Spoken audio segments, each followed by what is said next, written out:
आई भैया हम गाय कलकार रामाशंकर राही तमाम रसिक श्रोता समाज के गोड़ छू के गोड़ लगता नहीं। आशा न पूर्ण विश्वास वक्त इहो खड़सरी बाबा के गीत रो सबका अच्छा लगी।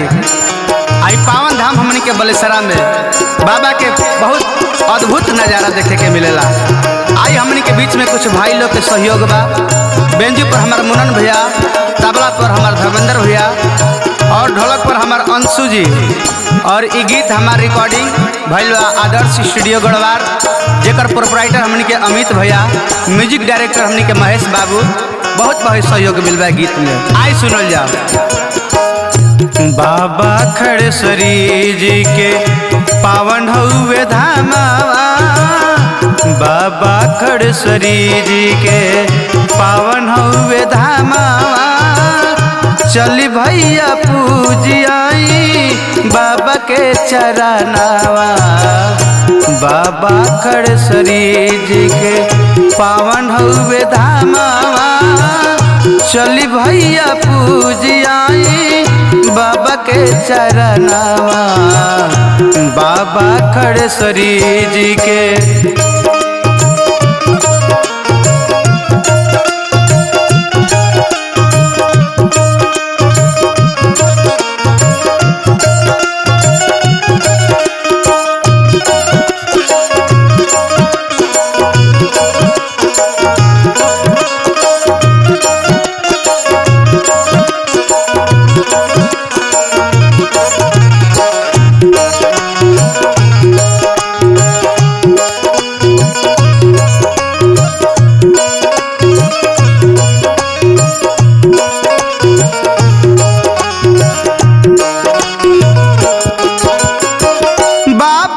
चरनावा में सुख के सगरवा, सुख के सगरवा बाबा, सुख के सगरवा। घोर भक्ति कैनी रौरा गौआ बल सरवा, गौआ बल सरवा बाबा, गौआ बल सरवा। बाबा के चरनावा में सुख के सगरवा।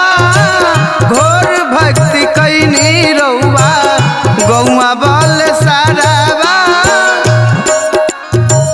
खड़ा हो के 14 बरिस, खड़ा हो के 14 बरिस कैली हरि भजनवा। खड़ा हो के 14 बरिस कैली हरि भजनवा। चली भैया पूजियाई बाबा के चरनावा, बाबा खड़ेश्वरी जी के पावन हउवे धामावा। चली भैया पूजियाई बाबा के चरनावा, बाबा खड़ेश्वरी जी के।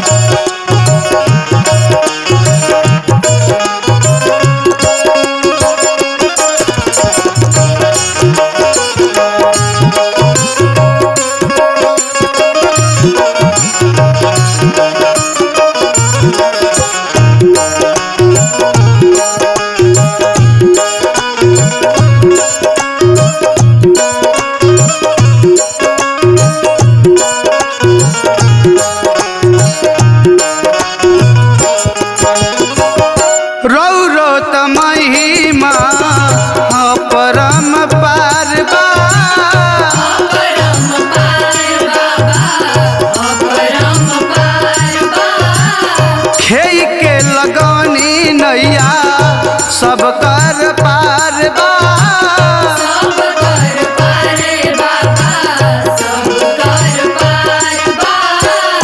रौरो त महिमा अपरम पार बा।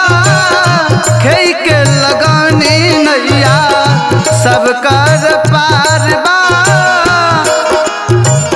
खाली नाही गइले केहू, खाली नाही गइले केहू रौरो सरानावा। खाली नाही गइले केहू रौरो सरानावा। चली भैया पूजियाई बाबा के चरनावा।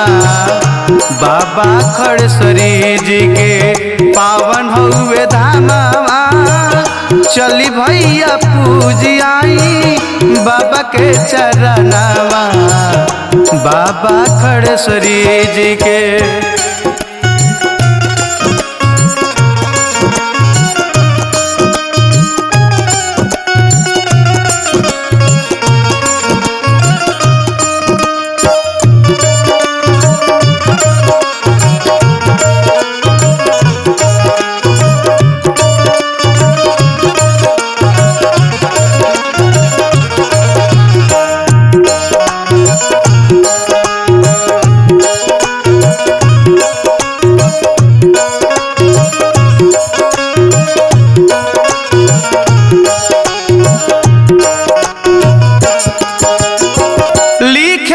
बहादुर बाबा रौरो पुजरिया रौरो पुजरिया बाबा रौरो पुजरिया कर जोर गिरल बानी रौरो दुबरिया रौरो दुबरिया बाबा रौरो दुबरिया लिखे वीर बहादुर बाबा रौरो पुजरिया कर जोर गिरल बानी रौरो दुबरिया